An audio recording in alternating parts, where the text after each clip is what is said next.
Good day to each and every one of us. I am Unti Siti Halima Mangutara, and for my part, I'll be discussing about what is conjunction in its parts, which is I'm only focusing on coordinating conjunctions and also correlative conjunctions because my partner will be discuss the subordinating conjunctions. So throughout this video, I hope you listen and watch attentively. So I'll start with my discussion. Now let's answer the question, what is conjunctions in the first place? Now, a conjunction, we all know that conjunction is a word used to connect words, phrases, or sentences. Now, it acts like a bridge that joins ideas together so that they make sense in a sentence.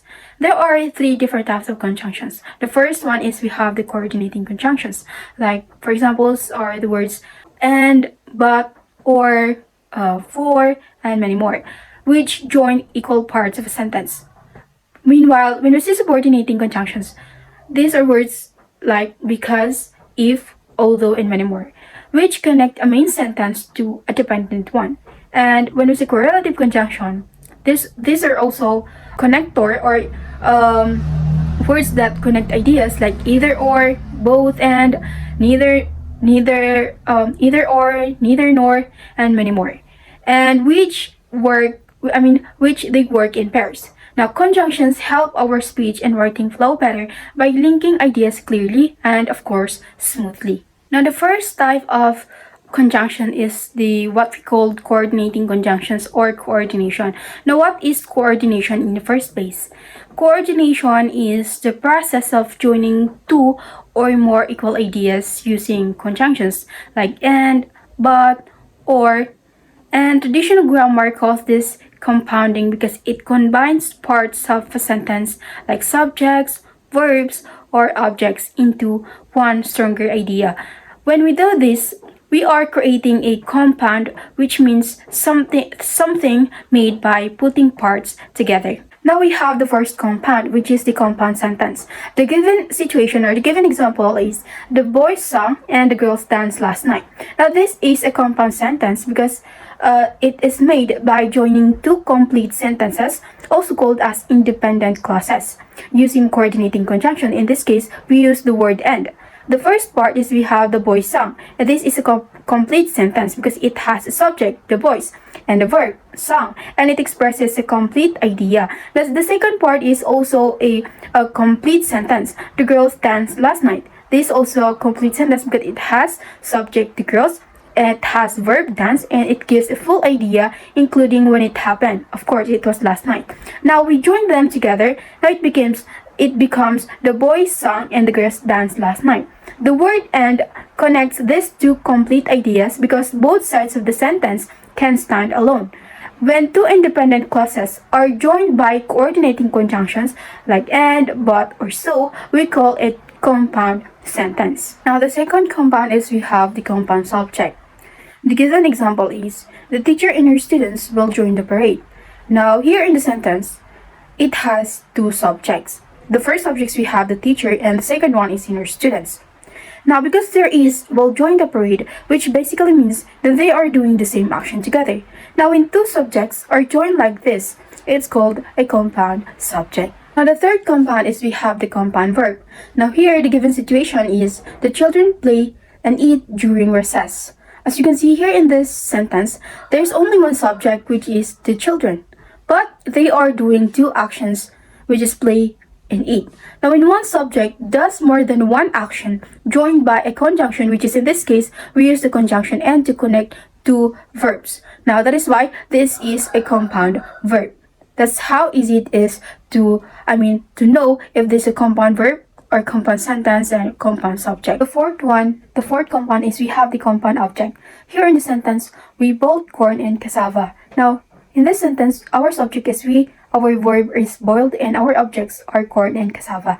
These are the two things that receive the action of boiling. Now, when you have two or more objects that come after the verb and are joined by a coordinating conjunction like and, this is called a compound object because corn is one object, cassava is the second object. Now they are joined by coordinating and, which links them together as equal parts. So instead of saying we boiled corn and we boiled cassava, we combine them into one sentence using coordination. So we say, we boiled corn and cassava. Now, another way to coordinate ideas, the first one is we have the ellipsis. Now, ellipsis is a way to avoid repeating the same words in a sentence. Instead of saying the full sentence again, we leave out the repeated part and just give the important new words. We still use coordinating conjunctions like and, but the second part of the sentence is shorter because the repeated words are left out, and this is called ellipses. Now, there are two forms of ellipses. The first one is the affirmative forms. The first given example is, my friend likes to read storybooks and I too. Now, if you say the full version, it could be, my friend likes to read storybooks and I like to read storybooks too. Now, instead of repeating like to read storybooks, we skip it and make it more natural and not so awkward. Now, we say, my friend likes to read storybooks and I too, and that is ellipsis. Now, that is an inverted because the subject I comes before the verb, which is already understood but not shown. Now, the word order stays normal, so it's called an inverted. The second given example is, a horse runs fast, so does an ostrich. The full version is, a horse runs fast and an ostrich runs fast too, and that is somehow awkward. So just like what we did in the first example, we should leave out runs fast and use so does to keep it short and more natural. Now again, this is another positive or inverted because the verb does comes before the subject and ostrich. Now inversion like this is often used afterwards like so for a more formal or balanced style. Now let's proceed to the second forms of ellipsis, which is the negative forms or negative statements. The first example is, Donna can climb a tree and her little brother can either. The full version would be, Donna can climb a tree and her little brother can climb a tree either. Now it's repetitive, right? So again, we skip climb a tree since it's already given in the first part. And then we replace it by can either. So instead of saying the full version, we say, Donna can climb a tree and her little brother can either. Now, it is an inverted because the subject, her little brother, comes before the verb can, keeping the normal word order. And that's for the first example. The second example is we have, ducks can fly high and neither can chickens. The full version would be, ducks can fly high and chickens can fly high either. So it sounds awkward. Again, we skip the repetitive words in the second part and we use neither can chickens instead. Now this is inverted because the verb can comes before the subject chickens. Inversion like this usually follows neither and makes the sentence sound more natural and structured. Now the second ways of coordinating ideas is we have the use of proform. Now proform is a short word or phrase that replaces something already mentioned, so we don't have to repeat the same words. In coordination, proforms help avoid repeating the exact action or idea in the second part of the sentence. Common proforms include do, so, or repeating just the subject and verb without the rest of the repeated phrase. This makes our sentences smoother and of course easier to understand. Our example here is Luis plays the guitar and he plays the harp too. In this sentence, the second part uses the same verb, plays, but only changes the object, which is the harp. Now we repeat just enough to make it clear without restating the whole idea. We could also use a proform like does to shorten it. Luis plays the guitar and he does the harp too. Though this is less common in casual speech. Now we can also say Luis plays the guitar and also the harp too. We can also say that to make it shorten. Now the key idea is that we are linking similar actions using coordination while avoiding full repetition. And another thing is, if we say the whole version, let's say Luis plays the guitar and Luis plays the harp too. So we replace the second part, we replace the Luis with a pronoun. So it becomes Luis plays the guitar and he plays the harp too. Another one is, my best friend Alisa loves to dance because she is a talented person. Now we use the pronoun she to make it more natural. Instead of saying, my best friend Alisa loves to dance because Alisa is a talented person. So that's it. I know we're all familiar with the mnemonic FANBOYS, which really helps students to easily remember the main coordinating conjunctions in English. FANBOYS is a memory trick or mnemonic to help us remember the 7 basic coordinating conjunctions in English, and each letter stands for one conjunction. Now let's start with the letter F. F stands for and it explains the reason. For example, she stayed home for she was sick. So she stayed home because she was sick. For means because, here it gives a reason. And that's for the letter F. Second one is the letter A.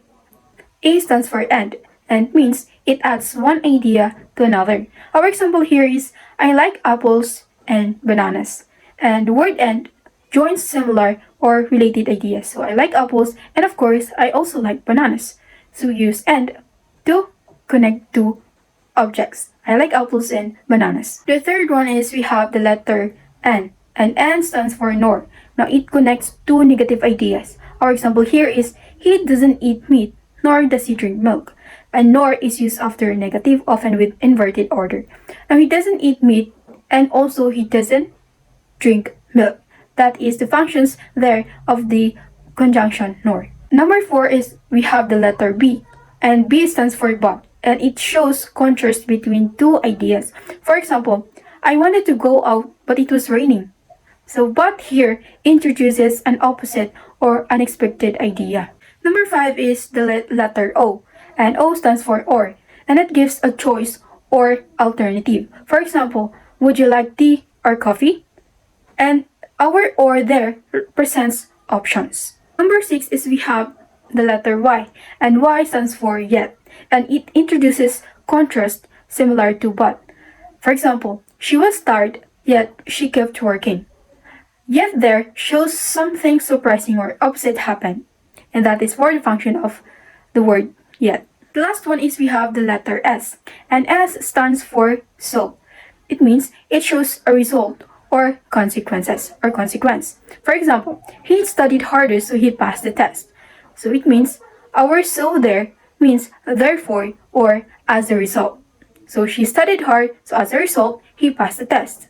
That is for the functions of the fanboys conjunctions. Now, the third ways of coordinating ideas is we have the use of complex or correlative conjunctions. Now, complex or correlative conjunctions are special pairs or phrases that connect equal parts of the sentence and show a relationship between them, such as addition, contrast, or choice.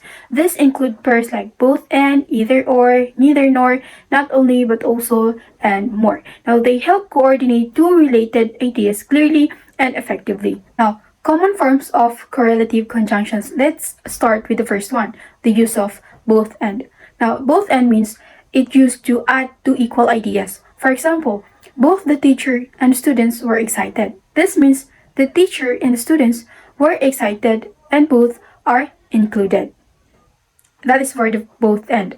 The second one is we have either or. Now, this means it used to show a choice between two options. For example, you can either come with us or stay at home. This means you have one choice and not both. The third one is we have the neither nor. It is used to show two negative options. For example, neither John nor his sister knows how to swim. This means not John and not his sister, both are excluded. The fourth one is we have not only but also. And this is used to emphasize the two strong or surprising things are true. For example, she is not only smart but also hardworking. This shows she has both qualities and it adds emphasis. The fifth one is we have whether or. It's used to show two possibilities, often in uncertain situations. For example, I don't know whether we will win or lose. This means we are unsure about which one will happen.